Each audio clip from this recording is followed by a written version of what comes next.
A very good afternoon to all my student friends. Indeed, it gives me a great deal of pleasure when I go to discuss about something discipline in organization. The purpose of discussing this is to give a befitting concept of discipline and what are its relevance in modern industries. And apart from that, one should know what are the various aspects of employee discipline and how positive discipline can be achieved from your subordinates, which is quite essential. And what is the nature of disciplinary issues? What are the different forms of discipline issues? So with this purpose, let me start the deliberation to fulfill this purpose. So when I talk about discipline, as a matter of fact, discipline is a term normally being used in any organization. I would say that is the key to success. Discipline is an action or it is inaction. That is to regulate, that is to be regulated. And how that is to be regulated? That is to be regulated in accordance with a particular system of governance. System of governance prevailing in that organization. System of governance designed by that organization, which is quite organization specific. But discipline is commonly applied to regulate the human behavior to its society, to regulate human behavior to its environment under which your organization is operating, to which they belong. But when I look at the business world, discipline is a specific branch of knowledge. Discipline is a specific branch of learning. It is a specific branch of practice altogether. And it is a set of expectations. And those set of expectations that are very much required by any governing entity, including yourself. Self-discipline is very much required, including the group in the organization, the different classes, the fields, include industries and the societies at large. In fact, the main purpose of management or the main functions of management, if we look at in an organization, what is that? That is to keep an organization going on smoothly. That is to keep an organization going on efficiently. That is to keep an organization going on profitably. So we try to fulfill these objectives. Obviously, the people of the organization, those who are working as an employee for the organization, they need to accept. What they need to accept? They need to accept some kind of reasonable set standards of behavior which need to be maintained at the workplace. So effective employee performance, if we are looking at, that depends on the willingness on the part of the subordinates, those who are working under you, to carry out instructions of the superior, to carry out the orders of their superior, and to abide by the rules of the organization and to abide by the norms of the organization. And when we are talking of business environment is not static, rather it is dynamic. So you have changes which are taking place in the business environment. So in the changing business environment, organizations are also changing. And when I look at organizations, I find that organizations are changing fastly, and this should be managed. This should be carried out. This should be carried out in such a manner that the leadership involved may be minimized, and they should not have any demotivating effect on other employees, just like your cascading effect. And this could be possible only when such type of changes are not only essential, such type of changes are not only fair, but they are made to look to be so. Again, since the enactment of industrial law, the right of management, even to hire, right of management, even to fire, has been abridged considerably. But as the employee has acquired the right, what type of right they have acquired? They have acquired the right to question. They have acquired the right to challenge. Sir, why did you suspend me? Tell me. They have a right to challenge their dismissal. They have a right to challenge their retrenchment. So we have labor code, we have Supreme Court, and these courts, they are vested with the power either to annul or to modify such actions of the employer. And the latter has now to exercise these rights. And when you exercise these rights, obviously in a bona fide manner, for a very just cause, and in fact, a big solo, a big case, law has already been built up on these changes. So therefore, it is essential for you, maybe as a manager, maybe as a supervisor, to know that how such actions should be taken if they have to be taken with minimal effect on the working of the organization, on the employee management relations. And moreover, you should be able to be well aware of the grievance handling mechanism, the grievance handling machinery in your organization or in the country of operations.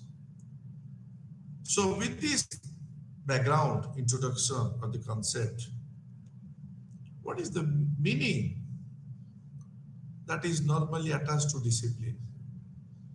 Whenever we are uttering the word discipline, obviously it refers to some kind of conditions in the organization wherein the employees, they conduct themselves, and when they conduct or operate, that is in accordance with the organization's rules, that is in accordance with the organization's standard of acceptable behavior. What does it mean? This means that the members working in the organization conform to what is considered proper behavior because they believe it is the right thing to dance. They are made aware of what is expected of them. And assuming that they find these standards, they find these rules to be reasonable because they also seek to meet these expectations. So discipline means orderliness. Discipline means your obedience. Discipline means your maintenance of proper subordination among employees and a check or a kind of restraint on the liberty of individuals. So it is a training that corrects.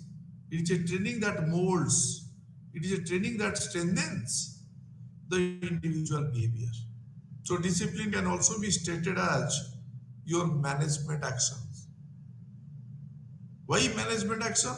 Management action to enforce the organization standard, management actions to enforce the organization's norms among all the employees. So disciplines can also be stated as your management action to enforce the others. It is also a kind of force which prompts an individual, which prompts a group to follow self-discipline. What is that self-discipline? That means to observe certain rules, that means to follow certain regulations, that means to adhere to certain procedures which are considered to be necessary for the attainment of an objective. So what is the outcome? As a result of your training, this is happening as a result of your practice. So discipline implies a set of order in an organization. And when you are talking of order, so it means proper appreciation of the hierarchical superior subordinate relationship. So in other words, adherence to, as I told you earlier, adherence to some kind of established norms, adherence to some kind of established regulations in an organization for the smooth running, for the smooth functioning for the organization towards the achievement of organizational goal. So always it tries to correct improper conduct and thus acting as a force, that type of force leading to the observance of rules, leading to the observance of regulations. So with this type of meaning, when we try to attach, obviously we look at one aspect. What is that aspect? What is the importance of discipline in the organization? What are the objectives of discipline in an organization? So the basic objective of discipline are to maintain cordial relationship by establishing conduct, by establishing rules, by establishing regulations within the organization. There must be good behavior for the staff. And when I say rules, which must be accepted by the workers, particularly in the area of punctuality, in the area of absence. So therefore, there is a code of discipline and which must be drawn up and agreed with the workers and written into their service contracts.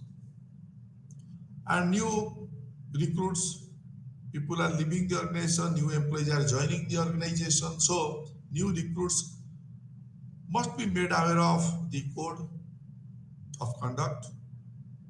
What is the requirement for them to comply? So the surest way to achieve and maintain good staff discipline is to ensure high morale, which is, after all, one of the hallmark of good management. So discipline concerned with setting standard of performance, discipline concerned with your attitudes, discipline concerned with your behavior at the workplace. And these are all being discussed in the interest of ensuring actually everyone knows what is expected of him and he conforms to them. So discipline and counseling, they are all designed to correct the problems which can be associated with lack of effort, which can be associated with lack of poor performance or the misconduct or your inability to reach organizational goal, your inability to reach individual goals. So if these problems are permitted, supposed to manifest to the point of termination, then obviously both the employees and the employer, they lose, no doubt about it. So in addition to the scars, whether it is discipline or it is discharge, that may cause for the employee, the organization is losing one's valued employee. Because organization is looking for employee to be an asset, not liability. So the individual was chosen after a careful recruiting and selection process, which is a Herculean task, and getting to this point did not occur cost free. And in fact, every time an employee is terminated, the organization is in essence eliminating any further return on its investment for the employee. So there is also a cost to the company. Investment has been made, and the quite obvious that organization should look for the return on its investment. How far? So to ensure that organization runs smoothly, there must be staff discipline. Otherwise, organization cannot run. However, your autocratic management style is not acceptable today, 2023. But this is a difficult task, no doubt about it. No longer will workforce tolerate fines or similar or similar pecuniary penalties for what the organization sees as departure from your acceptable behavior. Because when problems occur, the managers, what is the manager's first task? The manager's first task is to get the individual concerned back performing or being adequate effectively. And normally this is to be achieved by having a very quiet word with the individual and pointing out to him where his behavior falling short of necessary attainment and activity is falling short of required standard, and thereby ensuring that he knows what is required standard. And concluding the discussion with some kind of agreement that now this is the way in which matters will be conducted. So you have certain rules, regulations that which must be properly adhered to. So various economic, socio-economic rather, to be more specific, apart from your cultural factors, they play a pivotal role in creating the discipline in an organization. And we wonder if we realize the fact that often indiscipline may arise because of the employee's grievance, because of the poor management on the manager's part. So defective communication between the managers or the supervisors and the subordinates, they also lead to some kind of conflict of various kinds. Very often what we have noticed in the organization, that subordinates, they get no opportunity to express their feelings, they get no opportunity to express their sentiments unless there is some kind of human approach, there is some kind of understanding approach which is adopted. It would be my opinion that there is more likelihood that the subordinates may take recourse to indiscipline. So one can say that the counseling is very essential, essentially required also to understand the very root cause of discipline. And in fact, when you are talking of the root cause, the purpose is to find a solution for it. Now, coming to the forms of discipline, there are various forms of are there. So it would be appropriate to talk about the forms of indiscipline so that the rest can be taken as the discipline. So there are various forms of indiscipline. What are the different forms of indiscipline? That is, your absenteeism is one form of indiscipline. Insubordination is another form of indiscipline. Violation of rules is another form of indiscipline. You are into gambling, that is also another form of indiscipline. There is incompetence among the employees, which is noticed, that is another form of indiscipline. Damage to machinery and the property, that is another form of indiscipline. Your Is it honesty? Certainly not. I wanted to make you all confused. That is dishonesty. And other forms, like your disloyalty, all these things will lead to your industrial indiscipline. Similarly, you have also different forms of misconduct against the management.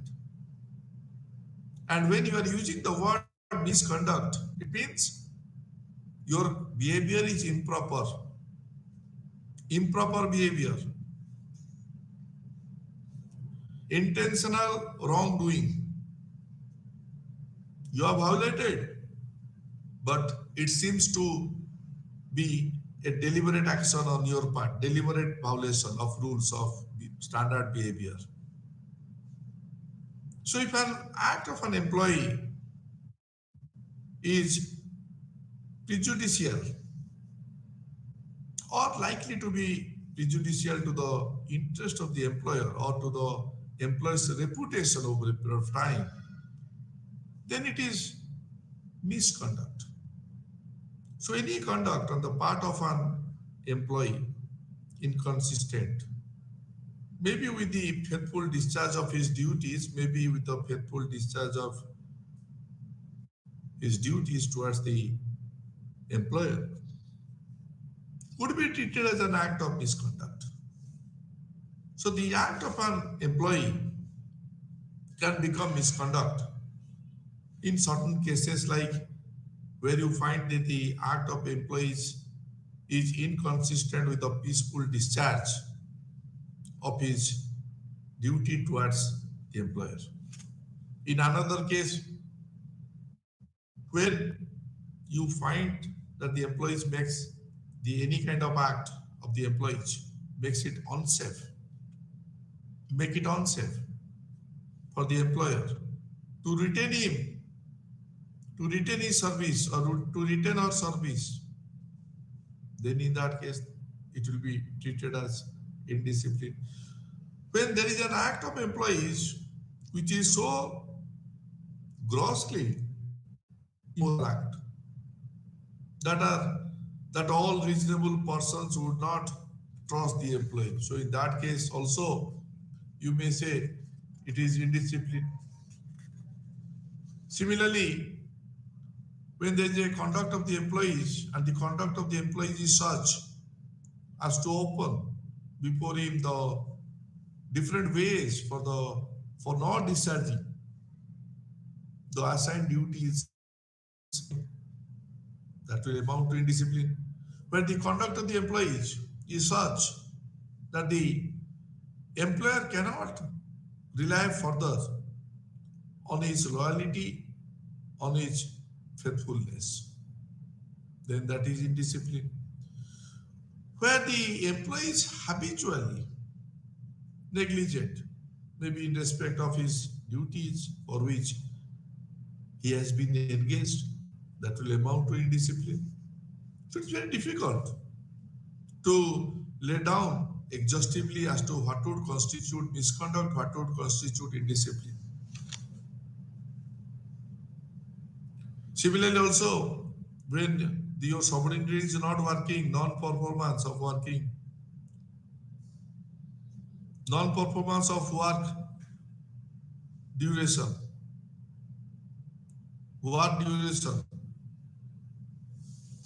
working office.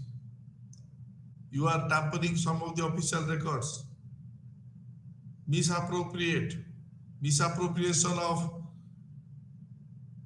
accounts are some kind of act of indiscipline, which are considered to be of serious gravity. Management must draw its attention immediately. Now, from the discipline, we move to disciplinary action. What is the disciplinary action? For every misconduct and for every act of indiscipline, what is the duty of the manager then? A manager will have to take some kind of disciplinary action against the concerned employee. But however, there is no hard and fast rule to deal with your indiscipline. There is positive approach, and if I look at positive approach to discipline, obviously this is calling for your self-discipline.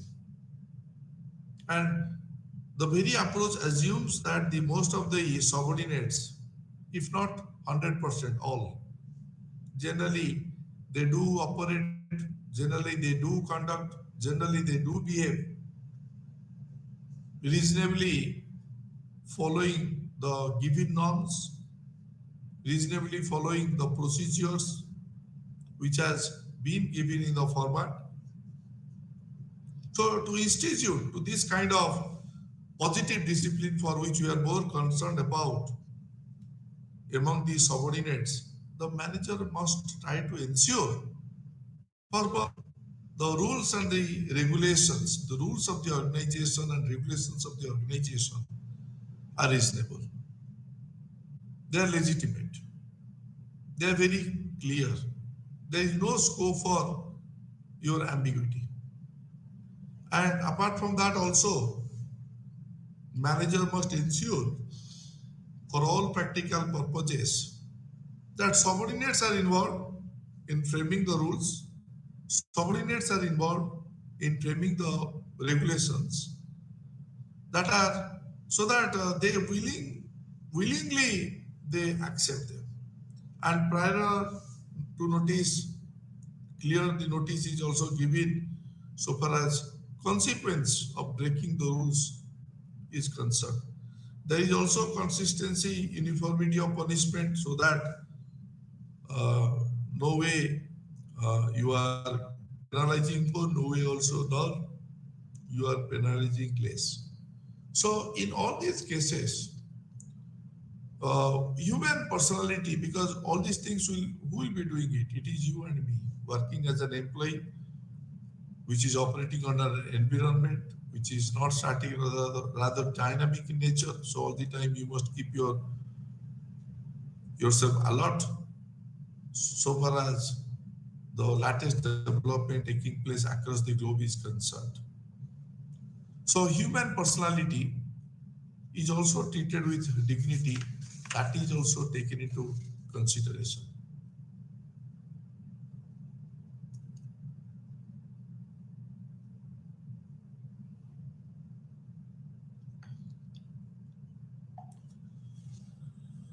So in the organization, you will find different types of disciplinary actions. In order to get rid of this indiscipline, there are different types of disciplinary actions which can be taken. One is your preventive discipline. Here, this can be referred to the actions which have been taken prior to any indiscipline on the part of the employees. And always it initiates discipline as a preventive measure to indiscipline. We always say prevention is better than cure. Another type of disciplinary action, that is your corrective discipline. When you are talking of corrective, the employee is let off with some sort of corrective disciplinary action which is in response to some kind of indiscipline. And this action can be warning. This action can also be suspension. Usually, the action is taken by the reporting authority, who is your immediate supervisor, but the authority is given by the higher level manager. So, your correction, the corrective action, is a positive action. And the positive corrective action, which is a positive action that is initiated to encourage the employee discipline by maybe by reforming the indisciplined employees, or at the same time also ensuring that the further similar indiscipline from co-worker the organization should not witness. That is how ensuring effective group standard is very much important. Similarly, another type of disciplinary action, that is your red hot stove rule. So this is you can say this is an extension of your corrective action. That means you have indisciplinary actions. That indisciplinary action is demanding some kind of reaction, like a person receiving in touching a hot stove.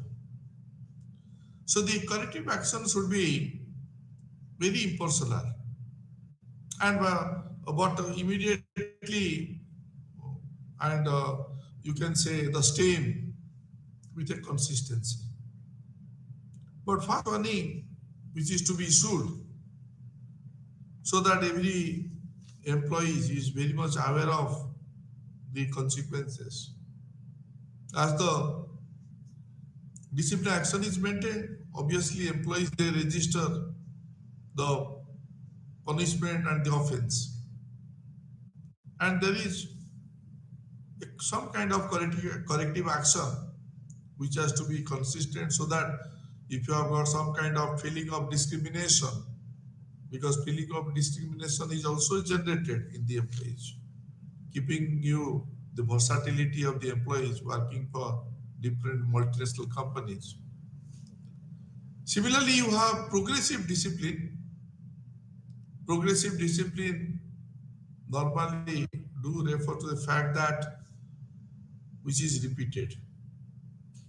So discipline issues and your discipline offenses, they will warrant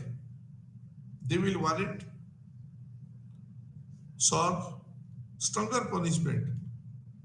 What is the purpose? This is to encourage that the employees to implement their self-corrective action, so that save themselves from any kind of handling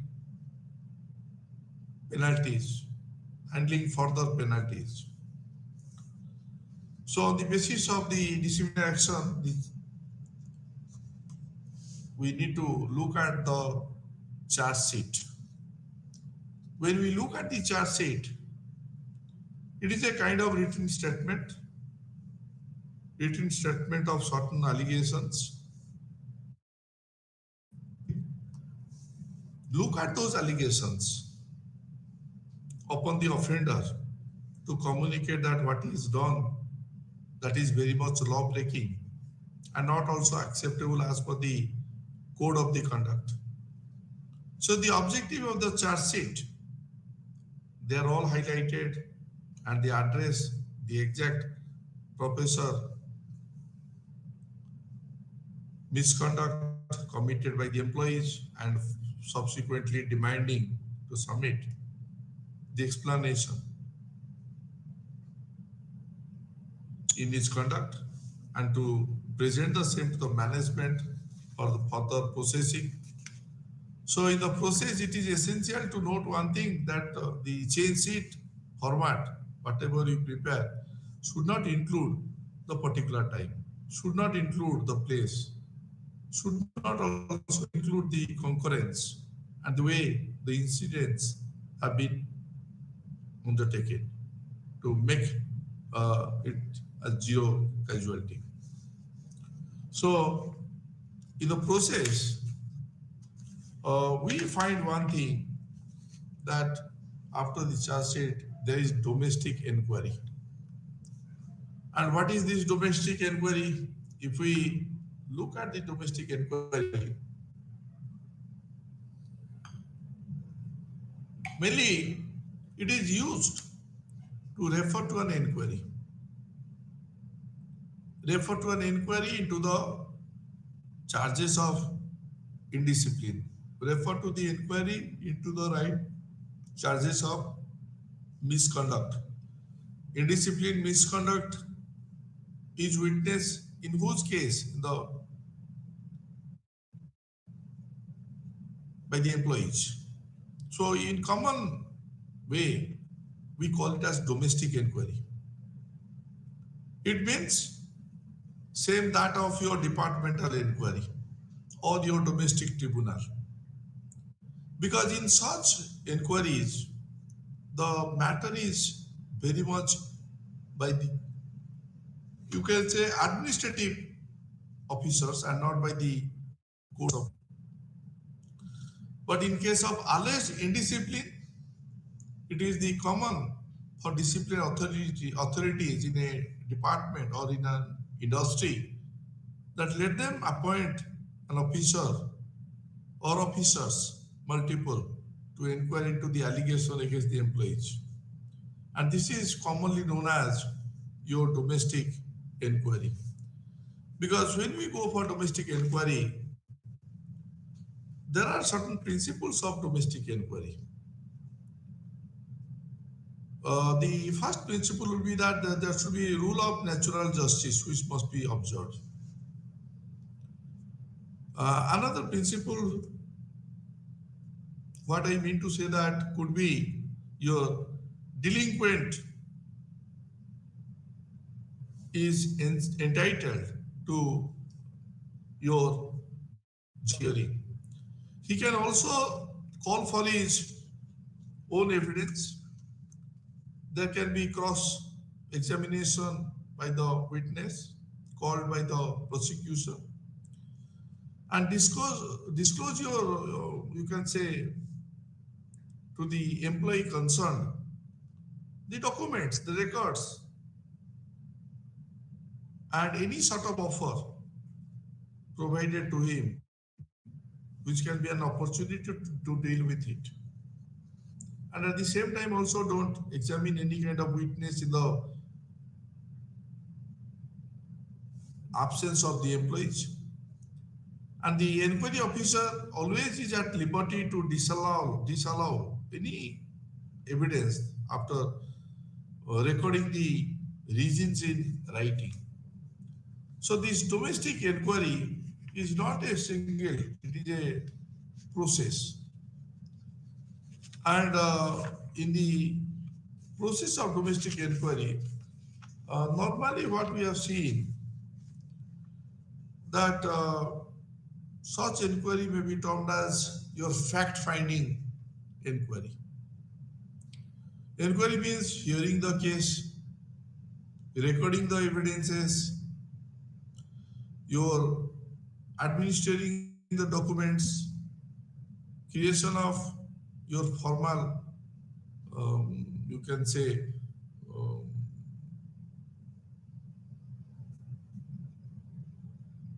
notice board where the things can be reflected so that the people will be able to know in which direction the organization is heading for. And evidence in legal sense consists of the oral testimony and the written documents. And this is because there are various, you can say, other subjects perceptible by the senses.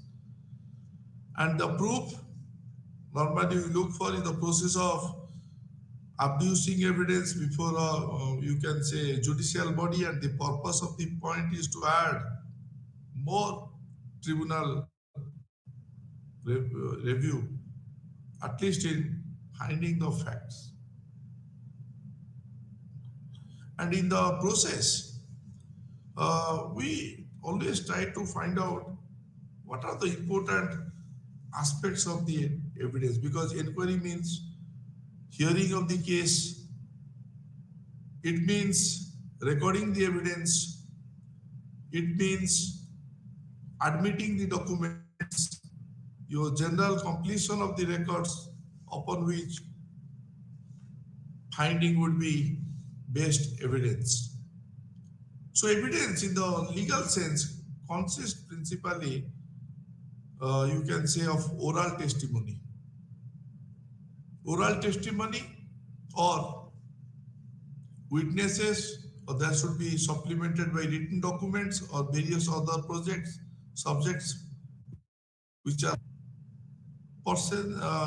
perceptible by the senses. So proof is itself is the process of adducing evidence before a judicial body.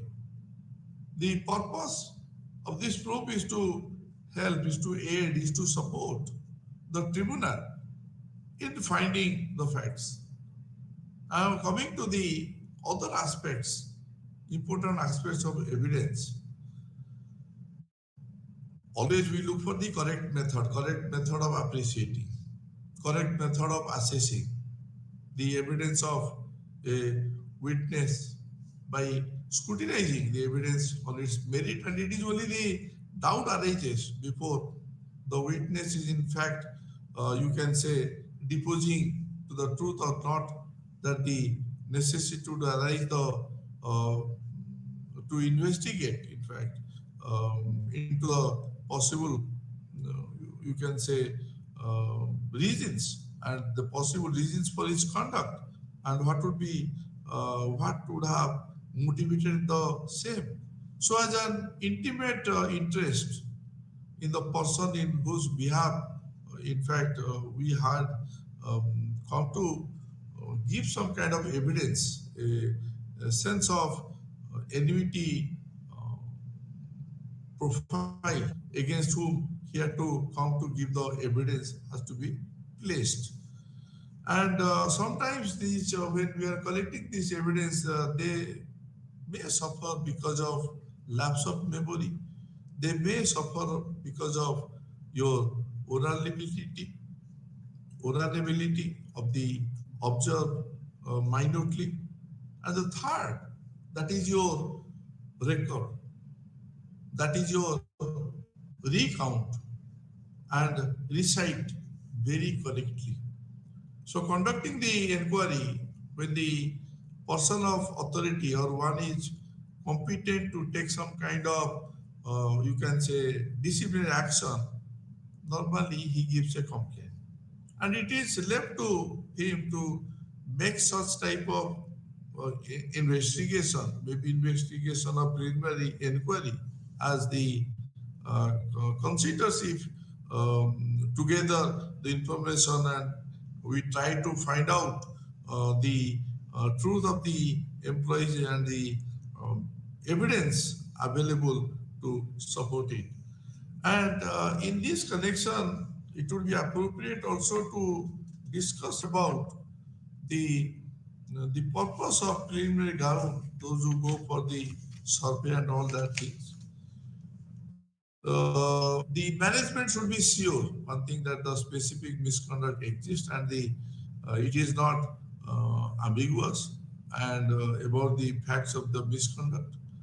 So, in all occasions, attempts are made, attempting disciplinary action with extreme punishment or the flimsy grounds or undependable witnesses. So, in fact, when you are talking about these things where the explanation of the employee is not satisfactory, obviously what we are looking at, that the management is very, very sure of its cases, and it will be highlighted and later has to be sent to the delinquent, that stating that it has been decided to hold an inquiry into the charges on a particular date. And in this case, not only particular date, time and place has to also be mentioned. So, in fact, in this case, the person conducting the inquiry officer, he has certain functions. need to be discharged. So functions of inquiry officer when we are touching upon that inquiry officer one should complete the inquiry and submit its findings to the disciplinary authority as expeditiously impossible or as far as expeditiously why impossible for all things these are all possible so your authority that means the disciplinary authority they try to carry out as expeditiously and to his end that he should. So always it is advisable that you advise the date of the first hearing of the employees. He may also advise about the lives of community or the lives, or you can go for developing the list of documents, list of witnesses to be relied upon by prosecution by the forward copies of the documents and which would be received by him from the presenting officer. So there are some persons who have been allowed as in an inquiry proceeding. So first thing which are to be seen that is your delinquent employee and when your presenting officer has to be there, your defense requirement has to be provided if any, and only one witness at a time who is being examined. So one thing you must ensure that all the employees that the employees are present during all sittings of the inquiry, because without his presence, the inquiry should not be conducted at all. So at an inquiry, we have to ensure one thing that the employee and industrial peace, that means the when we are talking of the employee, if they are present and we look at during all sittings of the inquiry, without his presence, inquiry should not be conducted. And at the inquiry, we have the identity of the employee and ascertain the basic details about him, like your name, age, and family, and relationship with outsider, and ask the employee whether he has received the charge sheet, putting the charge sheet number and date. And always try to read out the charges one by one, asking the uh, learned lawyer whether he admits the charge or not, or the retainer or the manager. And if the employee pleads guilty for a charge, proceed to the next charge. So in that case, what is going to happen?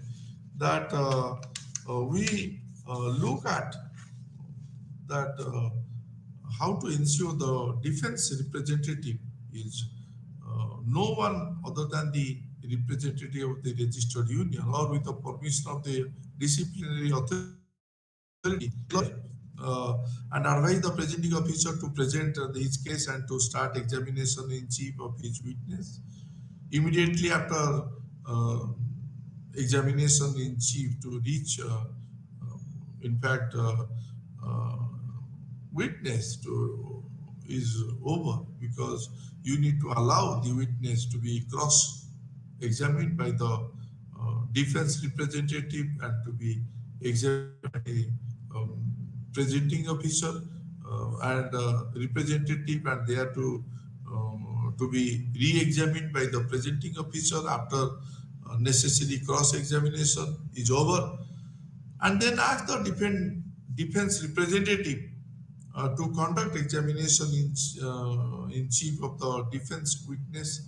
Also, then they follow similar procedures and the records. And advise the representative that on receipt of presenting officer's brief, he should submit his brief. And on receipt of the defense representative brief, prepare the, you can say, the findings. Always we try to utilize the findings, not only the findings, but also the, you can say, when we look at the organization, organizational interest is first. So that is why when we advise defense representative on receipt of presenting officer's brief, he should submit his brief. On receipt of defense representative brief, prepare the findings and always submit it to the disciplinary authority.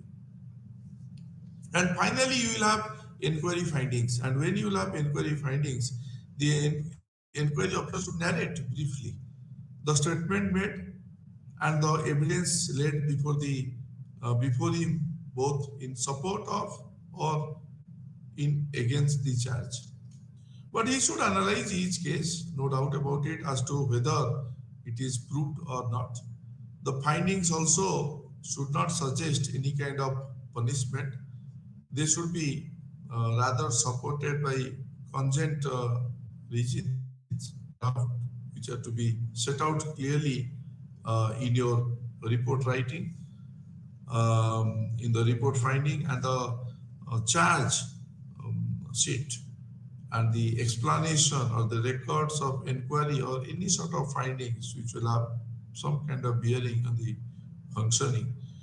That is also to be taken into consideration. So the charge sheet, explanation, your record inquiry, and your findings, personality, and the decision of the punishment, they shall be all communicated in writing to the employee concerned as far as possible.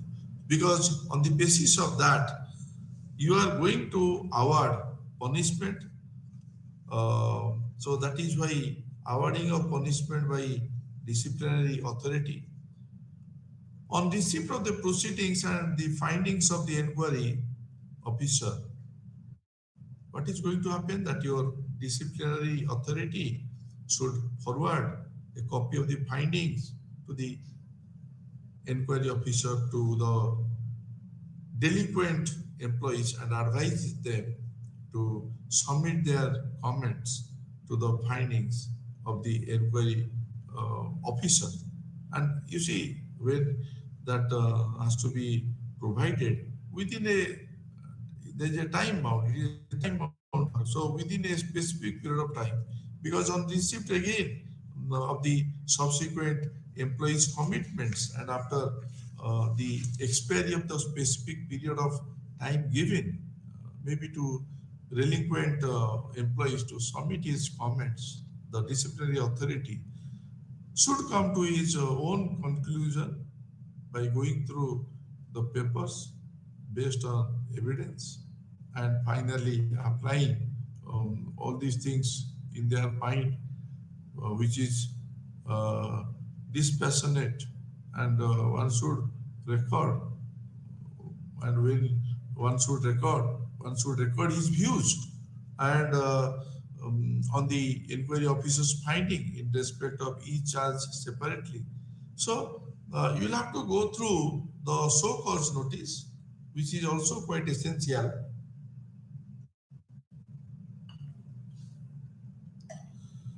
Because after deciding the punishment for the misconduct proved against the employee, the disciplinary authority should issue a show cause notice. And in the show cause notice, one has to furnish his order and proposing the punishment and advising the employee to show cause why such a punishment should not be awarded to him. So here we must give consideration to the past record.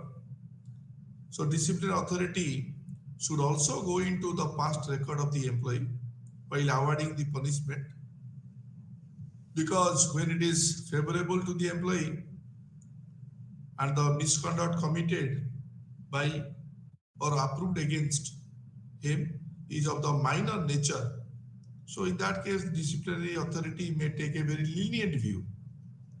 But in case of adverse past record, it should be opposite. That means it should be disclosed to him That means it should be disclosed to employee in the show cause notice, and and in that case he should also be given an opportunity to explain the same, because the past record that we are talking of is relevant only for the purpose of awarding punishment, but not for finding. That I must make you all clear, whether the employee is guilty or not of any kind of charge. So after considering all the above factors and after affording a personal hearing to the employee, the discipline authority will issue the final order. Final order which might come reducing the punishment in the form of reducing the punishment, or which may come in form of conforming the punishment which is already proposed, or exonerating the employee as he may deem fit. And in this case, if the employee is not happy, then he may go for an appeal.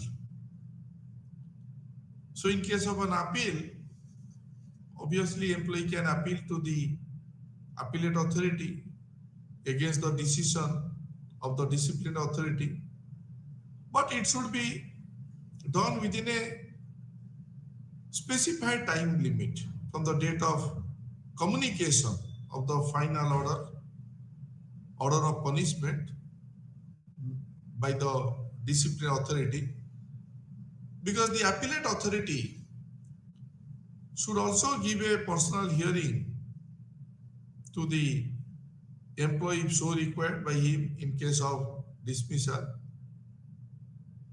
and sometimes he may also be permitted to be represented by a defense representative, because at this stage of appeal, when I say at this stage, that means at this stage of appeal, the punishment which is awarded by the discipline authority can only be retained.